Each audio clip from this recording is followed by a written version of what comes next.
If you could just see the butterfly activity we have over here. There's like, just in this 20-foot or 18-foot section, there's probably 12 or 15 butterflies. Those are in the annual Tithonias, which reseed every year, it seems like. Looks like that poor Noel has had a better life in the past. He's got his mouth gaping open. He's missing a big chunk of his tail. Maybe the cats or something attacked him, or birds. Poor guy. Still no other papayas blooming yet, but this guy kind of looks pretty. I think our neighbors, you know, maybe 100, 150 foot from here, have a few papayas as well. They protected or semi-protected last year. And the guy's wife, she said, that looks ugly, the little greenhouse, makeshift greenhouse she put on there. More butterflies. So she made them take it down, and we did have a few frosts, and there were some big old green papayas on there, but I guess they lost all of them because of the little bit of frost. Let's look at the progress of our Sajo or Sajo persimmons here. They're probably half grown or more. Another butterfly there. With this rain we've had, look at there, there's probably like 12, 14, 15 inches of new growth on this Deanna fig. Maybe a little bit more on this limb.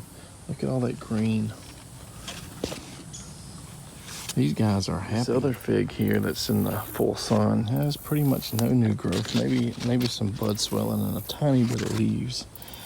And I forget what cultivar this is. I think the tag is lost. I'd have to look it up in past archives and try to figure out what I planted here. This other little fig, Olympian or whatever it was, is not really growing upward that much. It's kind of spreading like a bush. It looks like we're finally starting to get some blooming again on this squash, zucchini, hybrid Seminole pumpkin / trombone zucchini. It's got a lot of growth on it, so it's probably going to do well this year. I mean, it's got a long time before another frost hits it, so we could have some more, 50, 70, 80 pound squash off of this guy again. And a lot of people loved it. A lot of people wanted them. A lot of people that wanted them didn't have a chance to get them, so maybe some of the people that didn't get them last year can get them, into this year, early next year. So we got another truckload of plant material here. Now it's not the big pine tree trunks and stuff like last time, but we got some palm fronds, we got some camphor, and a variety of other things here that's going to be used for, making our raised beds. We've been getting rain pretty much every day lately, so the pineapple guavas are definitely looking better again. Everything looks good, even though it's kind of a scorcher today. We lost some leaves. We had some, especially with this guy here. You can see it's got new leaves coming again. This is like its third flush of leaves between the stress of the drought and all that stuff. In my last video, I said the Duncan grapefruit here that we have been struggling with was fixing to bloom. And there you go. Look at that. More flowers. We're starting to get some color on some of the beauty berries, so next week or two, we'll probably be able to harvest, these guys back at the lowest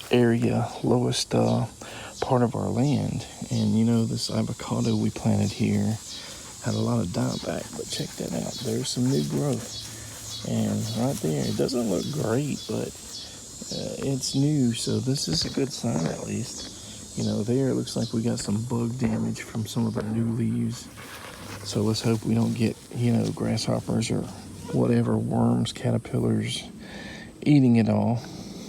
Hey, we just gotta keep an eye on it and see what happens. The pears that was barely hanging on and kind of broken and on the ground, but still alive, barely hanging on at the end of last year, possibly the beginning of this year, just died.